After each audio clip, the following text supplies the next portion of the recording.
Language ಹಿಂದಿಯಲ್ಲಿ ಪೆಡಗೋಗಿಗೆ ಸಂಬಂಧಪಟ್ಟಂತೆ ಕ್ವಶನ್ಸ್ಗಳನ್ನು ನೋಡೋಣ. ತುಂಬ ಮೋಸ್ಟ್ ಇಂಪಾರ್ಟೆಂಟ್ ಆಗಿರ್ತಕ್ಕಂಥ ಕ್ವಶನ್ಸ್ ಇದ್ದಾವೆ. ಸೊ ಖಂಡಿತವಾಗಿ ಇವುಗಳನ್ನು ಅಭ್ಯಾಸ ಮಾಡಿ ಇದೇ ಮಾದರಿಯ ಬೇಸಲ್ಲಿ ನಿಮಗೆ ಕ್ವಶನ್ಸ್ಗಳು ನಿಮ್ಮ ಎಕ್ಸಾಮಲ್ಲಿ ಬರ್ತವೆ. ಸೊ ಇಷ್ಟು ಹೇಳ್ತಾ ಈ ವಿಡಿಯೋವನ್ನು ಸ್ಟಾರ್ಟ್ ಮಾಡ್ತೀನಿ. ಹಿಂದಿನ ವಿಡಿಯೋಗಳನ್ನು ನೋಡದೇ ಇದ್ದರೆ ವಿಡಿಯೋದ ಡಿಸ್ಕ್ರಿಪ್ಷನ್ ಬಾಕ್ಸ್ನಲ್ಲಿ ನಾನು ನಿಮಗೆ ಪ್ಲೇಲಿಸ್ಟ್ ಲಿಂಕನ್ನು ಕೊಟ್ಟಿದ್ದೀನಿ. TET GPSTR HSTR ಪ್ರಿಪ್ರೇಷನ್ ಅಂತ, ಅದನ್ನು ಒತ್ತಿ ನೋಡ್ಬೋದು. ಸೊ ಆಲ್ರೆಡಿ ನಾವು ಕನ್ನಡದಲ್ಲಿ ಇಂಗ್ಲೀಷ್ನಲ್ಲಿ ಯಾವ ಒಂದು ಮೋಸ್ಟ್ ಇಂಪಾರ್ಟೆಂಟ್ ಕಾನ್ಸೆಪ್ಟ್ ಇದ್ದಾವೆ ಅನ್ನೋದನ್ನು ಕೂಡ ಹಾಕಿದ್ದೀವಿ. ಆ ವಿಡಿಯೋವನ್ನು ತಪ್ಪದೇ ನೋಡಿ. ಖಂಡಿತವಾಗಿ ಆ ವಿಡಿಯೋವನ್ನು ನೋಡಿದರೆ ನಿಮಗೆ ಕನ್ನಡ ಮತ್ತು ಇಂಗ್ಲೀಷ್ನಲ್ಲಿ ಯಾವ ಏರಿಯಾದಿಂದ ಕ್ವಶನ್ಸ್ಗಳು ಬರ್ತವೆ ಅನ್ನೋದು ಗೊತ್ತಾಗ್ತದೆ. ಹಿಂದಿಯಲ್ಲಿ ಕ್ವಶನ್ ಸ್ಟಾರ್ಟ್ ಮಾಡುವ. ವಿಡಿಯೋದ 31ನೇ ಪ್ರಶ್ನೆ. अपनी कक्षा में समावेशी माहौल का निर्माण करने के लिए आप किस बात को सबसे अधिक महत्वपूर्ण मानते हैं?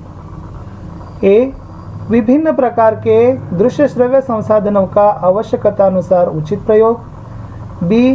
सभी बच्चों से सभी भाषिक प्रकारों को समान रूप से संपादित करवाना. सी. विभिन्न प्रकार के दृश्य श्रव्य संसाधनों का सदैव अनिवार्य प्रयोग. डी. स्वयं के बोलने की गति को बहुत धीमा रखना ಅಂತ ಇದೆ. 31st ಅಲ್ಲಿ ಆಪ್ಷನ್ ಬಿ ಬರ್ತದೆ, सभी बच्चों से सभी भाषिक प्रकारों को समान रूप से संपादित करवाना. क्वेश्चन 32. 8वीं कक्षा के बच्चों के भाषा आकलन के लिए आप किसे सबसे कम महत्वपूर्ण मानते हैं? ए. किसी विषय पर अपने विचार प्रकट करना. लिखित परीक्षाओं का आयोजन करना. सी. किसी कहानी को नाटक में रूपांतरित करना. या डी. साहित्यिक समारोहों का आयोजन करना. 32 ಆನ್ಸರ್ಸ್ ಬರ್ತದೆ. ಆಪ್ಷನ್ ಬಿ लिखित परीक्षाओं का आयोजन करना, ಏಕೆಂದರೆ ಅವರು 8वीं कक्षा के बच्चों को ಭಾಷಾ ಆಕಲನದೇ सबसे कम महत्वपूर्ण ಅಂತಕ್ಕಂಥ ನಾವೇನು ಮಾಡ್ಬೋದು ಹೇಳ್ಬೋದು. 33. सतीश 7वीं कक्षा का विद्यार्थी है. वह निबंध लिखते समय कुंजी या गाइड से रटी हुई भाषा का प्रयोग करता है. इसके कारणों में सबसे कमज़ोर कारण हो सकता है. उसकी भाषा बेहद कमज़ोर है. सृजनात्मक लेखन की शिक्षण पद्धति उचित नहीं है. उसकी लिखित भाषा पर पकड़ नहीं है. उसमें विचार करने का सामर्थ्य ही नहीं है. सो ಗೈಡ್ ಅಥವಾ ಕುಂಜಿಗಳನ್ನು ಹಾಕಿ ಆನ್ಸರ್ಸ್ಗಳನ್ನ ರೆಫರ್ ಮಾಡ್ತಾನಂದರೆ ಅವನಲ್ಲಿ ನಾವು ಬರಿಬೋದು उसमें विचार करने का सामर्थ्य नहीं है. 34. उच्च प्राथमिक स्तर पर हिंदी भाषा शिक्षण का एक सर्वाधिक महत्वपूर्ण उद्देश्य है. बच्चों में समझ के साथ पढ़ने और लिखने की क्षमता का विकास करना. बी. बच्चों को पाठों के अंत में दिए गए उदाहरणों का अभ्यास करवाना. सी. बच्चों में कहानियों को शब्दशः दोहराने की क्षमता का विकास करना. या डी. बच्चों को व्याकरण के नियमों को कंठस्थ करवाना. 34 ಅಲ್ಲಿ ಆಪ್ಷನ್ ಎ ಬರ್ತದೆ, बच्चों में समझ के साथ पढ़ने और लिखने की क्षमता का विकास करना ಅಂತಕ್ಕಂಥದ್ದು ಏನದಪ್ಪ ಅಂದ್ರೆ ಹೈಯರ್ ಪ್ರೈಮರಿಯಲ್ಲಿ ಹಿಂದಿ ಶಿಕ್ಷಣವನ್ನು ಹಿಂದಿ ಭಾಷೆ ಕಲಿಸುವ ಅತಿ ಮಹತ್ವಪೂರ್ಣವಾಗಿರ್ತಕ್ಕಂಥ ಉದ್ದೇಶ. ಮುಂದಿನ ಪ್ರಶ್ನೆ. भाषा सीखने में सबसे बड़ा बाधक तत्व हो सकता है. पाठ्यपुस्तक, भाषा में आकलन, भाषा ही प्रयोग के अवसर या इकाई परीक्षण. ಸರಿಯಾದ ಉತ್ತರ ಬರ್ತದೆ ಇಕಾಯಿ ಪರೀಕ್ಷಣ. 36. ಪೋರ್ಟ್ಫೋಲಿಯೋ. ಸೊ ಪೋರ್ಟ್ಫೋಲಿಯೋ ಅಂದರೆ ಏನು ಅಂತ ಕೇಳಿದ್ದಾರೆ. बच्चों के आकलन का सबसे सरल तरीका है. बच्चों के अभिभावकों को पूर्ण जानकारी देता है. बच्चों की क्रमिक प्रगति की जानकारी देता है. बच्चों की हर प्रकार की प्रगति का पूर्ण लेखाजोख है. पोर्टफोलियो ಅಂತಕ್ಕಂಥದ್ದು बच्चों की क्रमिक प्रगति की जानकारी देता है ಅಂತಕ್ಕಂಥದ್ದು राइट आंसर. Next question. भाषा शिक्षण पर हुए शोध बताते हैं कि द्वितीय विदेशी भाषा में दक्षता सीखने वाले की डैश और डैश पर ही ज़्यादा निर्भर करती है. अभिवृत्ति परिवार, अभिवृत्ति अभिप्रेरणा, संस्कृति वर्ग, ಅಭಿಪ್ರೇರಣಾ ಉಪಲಬ್ಧಿ. ಸೊ ಅಲ್ಲಿ ಭಾಳ ಹೆಚ್ಚಿಗೆ ಅವಲಂಬನೆ ಆಗ್ತಕ್ಕಂಥದ್ದು अभिवृत्ति ಮತ್ತು अभिप्रेरणा, एटीट्यूड एंड मोटिवेशन.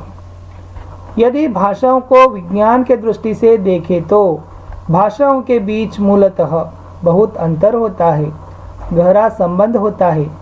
कोई अंतर नहीं होता, थोड़ा अंतर होता है ಅಂತ ಇದೆ. कोई अंतर नहीं होता ಅಂತಕ್ಕಂಥದ್ದು ವಿಜ್ಞಾನಿಕಿ ದೃಷ್ಟಿಕೋನ. Next question. एक तरफ भाषा हमारी डैश को व्यवस्थित करती है तो दूसरी तरफ यह हमें डैश भी करती है और हमें ज्ञान और कल्पना की अनखोजी दुनिया में ले जाती है. ए विचार प्रक्रिया मुक्त, बी जानकारी मुक्त, सी संस्कृति नियंत्रिತ, ಡಿ ವಿಚಾರ ಪ್ರಕ್ರಿಯಾ ಸುಸಂಸ್ಕೃತ. 39 ಅಲ್ಲಿ ಬರ್ತಕ್ಕಂಥದ್ದು ವಿಚಾರ ಪ್ರಕ್ರಿಯಾ ಮುಕ್ತ ಅಂತಕ್ಕಂಥದ್ದು ಸರಿ ಉತ್ತರ. अंतःवाक की संकल्पना का संबंध किससे है? मोस्ट इंपॉर्टेंट ಇದೆ अंतःवाक. ಚಾಮಸ್ಕಿ, ಸ್ಕಿನ್ನರ್, ವೈಗೋತ್ಸ್ಕಿ, ಪಿಯಾಜೆ. ಸರಿಯಾದ ಉತ್ತರ ವೈಗೋತ್ಸ್ಕಿ. अंतःवाक की संकल्पना का संबंध किससे है? It is also repeated questions ಆಗದ. सो 41 ನಲ್ಲಿ पियाजे के अनुसार भाषा अन्य संज्ञानात्मक तंत्रों की भ्रांति परिवेश के साथ डैश के माध्यम से ही विकसित होती है ಅಂತ ಕೇಳಿದ್ದಾರೆ. ಅದರಲ್ಲಿ ಅಂತಕ್ರಿಯಾ ಅಂತಕ್ಕಂಥ ಆಪ್ಷನ್ ಏನಾಗ್ತದಪ್ಪ ಅಂದ್ರೆ ತುಂಬಾನೇ ಸರಳವಾಗಿರ್ತಕ್ಕಂಥ ಸರಿಯಾದ ಆಗ್ತದೆ. व्याकरण शिक्षा की वह पद्धति अपेक्षाकृत अधिक उचित है जिसमें बच्चे सूत्रों का प्रयोग करते हैं, बच्चे नियमों से उदाहरणों की ओर जाते हैं, बच्चे नियमों को कंठस्थ कर लेते हैं, बच्चे उदाहरणों से नियमों की ओर जानते हैं.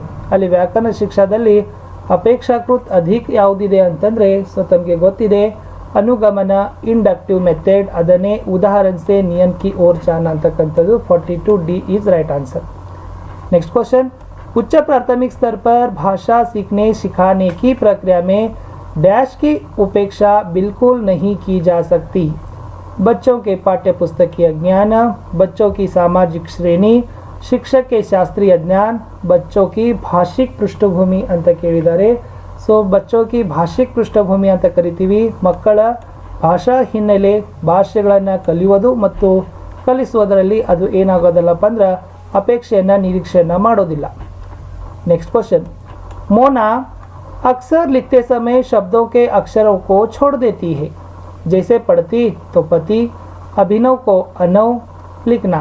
इसका सबसे अधिक कारण हो सकता है कि उसे मात्राओं का ज्ञान न हो, उसके विचारों में स्पष्टता न हो, उसे लिखना रुचिकर नहीं लगता हो, उसके विचार और लिखने की गति में सामंजस्य न हो. ಅಲ್ಲಿ ಸರಿಯಾದ ಉತ್ತರನೇ ಬರ್ತದೆ उसके विचार और लिखने की गति में सामंजस्य न हो. ವಿಡಿಯೋದ ಕಡೆಯ ಪ್ರಶ್ನೆ. रूपा बड़े समूह के सामने अपनी बात कहते समय अटकती है. एक शिक्षक के रूप में आप उसकी सहायता कैसे करोगे? रूपा बड़े समूह के सामने अपनी बात कहते समय अटकती है. एस उसे हमेशा बड़े समूह के सामने बोलने के लिए कहेंगे, उसमें बलपूर्वक आत्मविश्वास उत्पन्न करेंगे, प्रारंभ में छोटे छोटे समूह में बात करने के भरपूर अवसर देंगे, उसे बार बार समझाएंगे कि बड़े समूह में किस तरह बोला जाता है. सो प्रारंभ में छोटे छोटे समूह में बात करने के भरपूर अवसर देंगे इज अ राइट आंसर.